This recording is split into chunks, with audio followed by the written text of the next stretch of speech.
Hai semuanya, gimana kabar kalian? Semoga selalu dalam keadaan baik. Jadi welcome back again di Andi Kriston Channel dan ini adalah segmen analisa kripto, segmen di mana kita akan mengulas kembali untuk koin-koin yang udah teman-teman request di kolom komentar channel YouTube ini. Thank you banget udah banyak requestan yang masuk. Hari ini kita akan membahas Bella Protocol atau Bell. Ini di request sama Bang Doni ya. Tolong diulas apakah ini koin mati. Kemudian kita akan bahas Camino Finance juga, salah satu project yang ya kurang lebih berada di bidang yang sama yaitu seputaran DeFi dan juga Fun Token. Fun Token ini dia bergerak di decentralized finance gaming. Kita akan coba untuk ulas tiga token ini dan semoga bisa menjadi jawaban buat teman-teman. Teman-teman, aku mau informasikan dulu, toko kripto lagi ada campaign top up ya dengan Permata Virtual Account bisa dapetin bonus. Campaign ini akan berakhir tanggal 31 Mei 2025. Jadi setiap teman-teman melakukan deposit minimal 100.000 dengan virtual account dari Bank Permata, teman-teman bisa berpeluang mendapatkan bonus sampai dengan Rp10.000 saldo tambahan gitu. Jadi buat teman-teman yang tertarik ya bisa daftar dulu toko kripto atau yang sudah punya bisa langsung ikutin campaign-nya. Nanti aku akan sediakan linknya di kolom deskripsi untuk informasi lebih lanjut. Oke, kita akan mulai masuk ke pembahasannya dari Bella Protocol. Hari ini Bella Protocol diperdagangkan di kisaran level 5,384 ribu rupiah. Secara pergerakan, ya bisa dibilang Bella Protocol ini terbilang sideways ya dalam jangka waktu panjang. Tapi kalau kita melihat di perdagangan hari ini, dia sudah ada kenaikan sekitar 2,2%.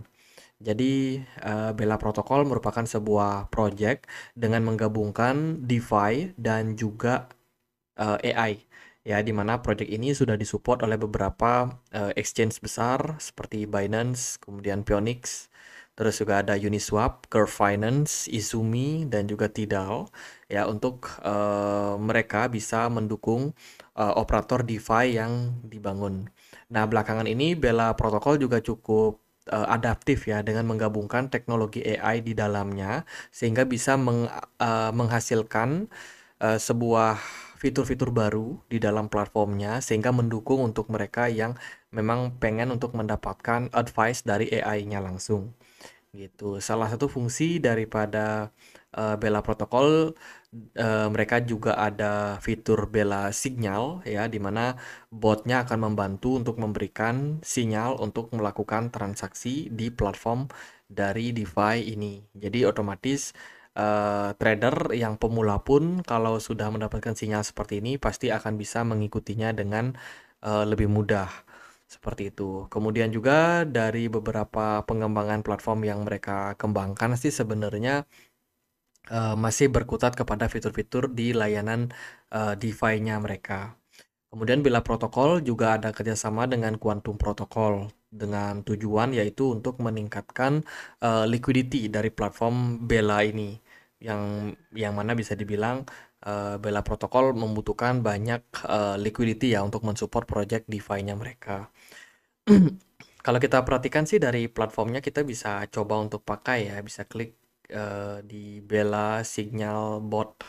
Ya, kita bisa langsung dihubungkan ke platform Telegramnya, yang mana di sini sudah ada sekitar 57.000 user ya teman-teman.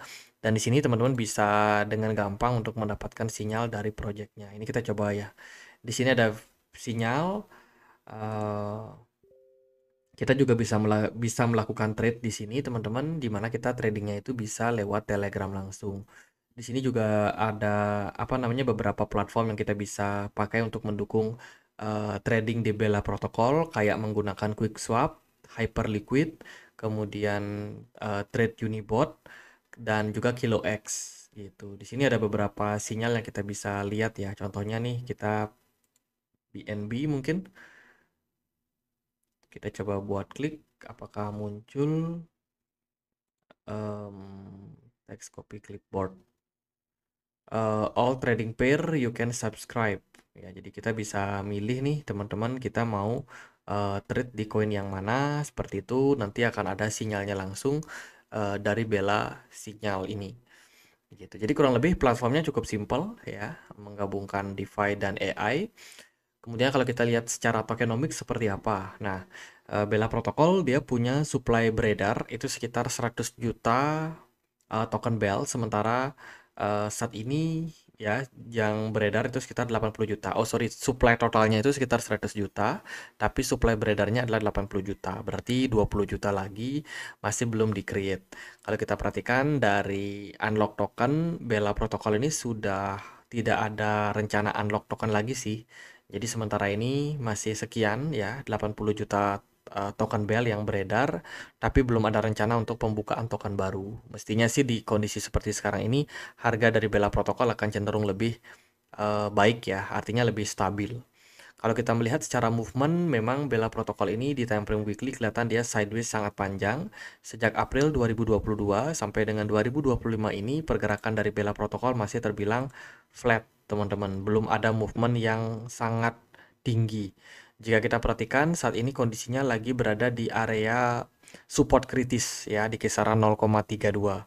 Kenapa? Karena sedikit lagi Bella Protocol akan mencapai all time low. Seandainya dia gagal mempertahankan area 0,3 dolar, maka itu bisa menjadi sentimen yang kurang begitu baik untuk pergerakan ke depannya. Dilihat dari time frame 4 jam juga pergerakan dari Bella Protocol ini seperti kurang kurang buyer ya. Bisa dibilang pembelinya cenderung minim, dilihat dari volume perdagangan yang cenderung menurun, kemudian aktivitas smart money juga kelihatan sangat melemah sementara ini. Jadi perlu banget diperhatikan area 0,3 ini, semoga tidak berhasil di breakdown. Kalau kita melihat area resistance untuk Bella Protocol ada di 0,4.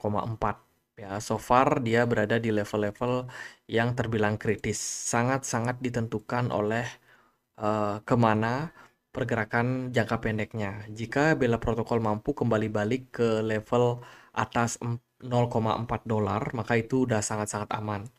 Ya, kita mungkin akan melihat prospek yang lebih baik untuk movement ke depan. Akan tetapi kalau Bella Protocol gagal mempertahankan area 0,3 ini, jangan-jangan dia berpeluang untuk create new all time low baru. Gitu. Jadi tetap berhati-hati untuk teman-teman. Dari saya untuk Bella Protocol sih gitu ya. Next kita akan bahas Camino Finance atau KMNO. Hari ini diperdagangkan di harga Rp1.000 dengan supply maksimum ya Camino Finance itu di 10 billion. Sementara yang beredar masih sangat sedikit, mendekati 2 miliar atau 2 billion saja. Jadi harusnya sih dengan jumlah token yang masih sedikit ini, ya kemungkinan untuk unlock token ini masih akan terbuka. Kalau kita lihat dari progres unlock token, mereka itu unlock token tiap hari sebanyak 0,08%. Dan ini akan terus berlanjut sampai nanti 2027 ya. Jadi masih sangat panjang periode unlock dari Camino Finance. Makin lama tokennya akan semakin mengalami inflasi. Kalian bisa perhatikan juga dari beberapa news dan sentimen dari Camino Finance. Dia running di jaringan Solana dan mensupport project-project dari jaringan Solana, menciptakan liquidity baru sehingga bisa meningkatkan keuntungan untuk para investor-investor yang memang sudah berada dalam ekosistem dari Camino dan juga Solana. Kalau kita lihat Camino Finance sudah terintegrasi dengan beberapa platform seperti Jito, kemudian Fragmentic dan juga Kairos Finance.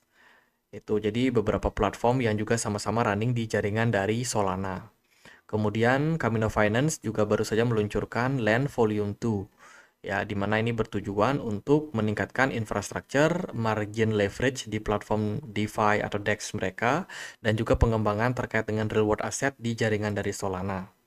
Mereka juga sudah kerjasama dengan Yala ya dengan meluncurkan produk bernama USDC. Jadi ini penyedia liquidity gitu ya dengan tujuan untuk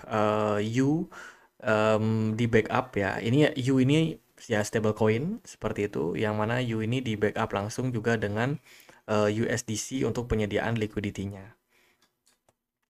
Itu beberapa berita. Nah, ini adalah platform dari Camino Finance di mana di sini kalian bisa melakukan staking ya. Ada beberapa pair yang bisa teman-teman gunakan untuk staking. Salah satunya juga adalah Solana. Kemudian juga beberapa stablecoin lain seperti USDC juga. Gitu.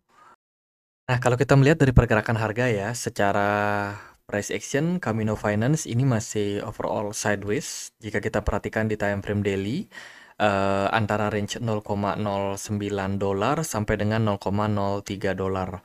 Secara movement untuk jangka pendek overall udah kena reject teman-teman di area resistance di 0,092 ini, menunjukkan ya indikasi ada potensial untuk pullback sementara ini ya. Dan jika kita perhatikan sih dari area saat ini Camino Finance bisa dibilang masih tertekan. Ya, Camino Finance masih bertahan di kisaran 0,06 dolar dan secara movement dia mengarah ke support terdekatnya yaitu di kisaran 0,059. Secara volume kecil, smart money juga cenderung minim. Ya, saat ini ya bisa dibilang level 0,059 ini menjadi level yang bakalan penting untuk dituju oleh Camino Finance. Untuk area support yang kuat sih masih jauh di kisaran 0,03. Jadi kalau secara jangka pendek bisa dibilang masih berpeluang untuk korektif terlebih dahulu. Gitu. Secara movement sebenarnya kenaikannya kemarin sampai ke atas level 0,1 dolar ya. Itu ada selling pressure yang cukup besar, mengindikasikan memang untuk sementara ini banyak trader yang mencoba untuk melakukan penjualan Camino Finance ketika dia itu berada di kisaran range 0,089 gitu. Jadi bisa dibilang membutuhkan banyak buyer sebenarnya untuk mendukung relief rally yang terjadi sebelumnya. Nah, karena dia sudah gagal menembus level 0,09, maka sekarang cukup diwaspadai sih untuk koreksi-koreksi yang lebih lanjut. Seandainya kalau Camino Finance turun di bawah 0,058, kemana arah selanjutnya? Potensial support itu ada di kisaran 0,046. Ini lumayan jauh ya. Jadi waspada aja bagi teman-teman yang udah punya token ini. Ingat token ini supply-nya itu masih sedikit yang masuk ke market ya, dan mereka akan ada unlock setiap harinya 0,08%. Jadi otomatis akan membuat inflasi pada tokennya lumayan kuat gitu. Jadi kalau untuk long term holder saya sendiri nggak terlalu sarankan untuk teman-teman hold token ini. Ya, at least kalau nanti sudah ada kesempatan pembalikan arah, teman-teman bisa untuk manfaatkan peluang tersebut untuk ya profit taking ya kalau udah ada balik naik gitu. Jadi itu sih untuk kapan rally-nya kita juga masih belum tahu ya. Oke, FAM token atau FUN hari ini diperdagangkan di Rp57. Secara movement, FUN token bisa dibilang bergerak flat ya di time frame time frame paling gedenya. Teman-teman sudah rilis dari 2017 sampai hari ini token ini masih bisa diperdagangkan. Jadi Fun Token sendiri kalau kita perhatikan dari engagement-nya di Twitter, mereka memang masih aktif ya. Mereka menawarkan APR sampai 10%, tapi secara engagement untuk token yang sudah lama ini terbilang sangat minim. Artinya adalah ya secara komunitas, secara ekosistem mungkin nggak terlalu besar juga ya untuk Fun Token ini. Nah, Project Fun itu merupakan sebuah project decentralized gaming and finance. Jadi GameFi ya dengan mendukung beberapa platform DeFi untuk menyediakan layanan mereka. Mereka sih mengklaim layanan transaksi dari Fun ini cepat, aman, kemudian seamless dan juga terbuka serta transparan gitu. Untuk utility and gaming yang mereka kembangkan, aku sendiri belum tahu rinciannya, apakah mereka bekerja sama dengan sebuah platform game atau seperti apa. Ya, jadi bisa dibilang project ini ya ada tapi kayak kurang berkembang, teman-teman. Nah, ini mereka punya roadmap untuk kuartal 2 2025. Yang pertama mereka pengen launch ya 10 mobile games and on Android and iOS. Jadi artinya mereka pengen meluncurkan platform gaming ya 10 platform gaming gitu untuk pengguna Android dan iOS. Kemudian mereka juga akan develop untuk webnya. Jadi bisa diakses juga untuk yang mereka yang main di PC. Terus juga ada akses untuk earn-nya, play to earn dari platform ini. Kita akan nantikan apakah di kuartal kedua 2025 ini mereka bisa selesaikan roadmap mereka. Gitu. Jadi untuk informasi untuk Fun Token ini menurut saya sangat minim sih. Kalau kita perhatikan mereka ini running di jaringan dari Ethereum ya. Dilihat dari holdernya sendiri, Fun Token itu mayoritas dipegang oleh pemilik hot wallet Binance sampai 82%, sementara sisanya ini terdistribusi rapi di beberapa wallet gitu. Jadi kalau kita lihat dari maksimum supply, token ini sebenarnya sudah tercapai dan harusnya sih nggak ada inflasi lagi untuk token fund ini. Lalu gimana untuk price actionnya? Kalau secara pergerakan harga, karena token ini dipegang mayoritas oleh hot wallet Binance, berarti token ini dipegang oleh banyak retail. Teman-teman, secara movement, dia itu terbilang baru mencoba buat recover. Ya, kalau kita lihat di perspektif jangka panjang sih sebenarnya ini masih flat sideways antara range 0,01 sampai dengan 0,002 dolar. Ya, dalam jangka pendek, fund bisa dibilang udah drop sekitar 9% untuk perdagangan hari ini dan mengarah ke area 0,002, yaitu area support kuat untuk token fund. Jika kita perhatikan secara jangka pendek, daya dorong untuk naik cenderung lemah ya. Artinya memang token ini itu sometimes bisa nge-pump lumayan signifikan, namun setelah itu periodenya cenderung koreksi. Jadi kalau teman-teman ada yang masuk dan FOMO di token ini, harapan saya sih nggak beli di harga pucuk, teman-teman. Sebab kalau teman-teman let's say beli di 0,01, ya itu berarti teman-teman butuh waktu yang panjang untuk menantikan harganya bisa rally kembali gitu. Sementara ini sih masih dalam kondisi bearish ya untuk fun jangka pendek. Jadi harapannya semoga teman-teman tetap fun aja. Jadi token ini ya bisa dibilang kurang begitu di develop oleh developernya. Kalau apa yang kita perhatikan dari Twitter, engagementnya juga kecil. Padahal mereka udah rilis cukup lama, tapi ya bisa dibilang kurang berkembang. Dilihat dari arah penurunan sekarang ke 0,002 dolar gitu. Better untuk segera exit kalau teman-teman memang sudah punya tokennya dan sudah berbalik cuan gitu. Sementara itu sih dari saya untuk fund token. Semoga bisa bermanfaat ya. Jadi pembahasan kali ini memang kecenderungannya token-token yang micro cap. Jadi mungkin teman-teman nggak banyak juga yang pegang token-token tersebut. Tapi at least kalau teman-teman sudah coba untuk komen di kolom komentar kita akan usahakan untuk bahas teman-teman. Mungkin ya perlu waktu aja sampai kapan kita punya waktu luang, kita akan coba untuk ulas. Jadi gitu aja buat update kali ini. Jangan lupa juga untuk join di komunitas Telegram kita ya, tempat aku untuk update berita-berita terbaru. Untuk teman-teman yang pengen join, linknya di kolom deskripsi. Sekian akhir kata saya Andre, makasih. Ini banyak yang join nih. Kita accept aja.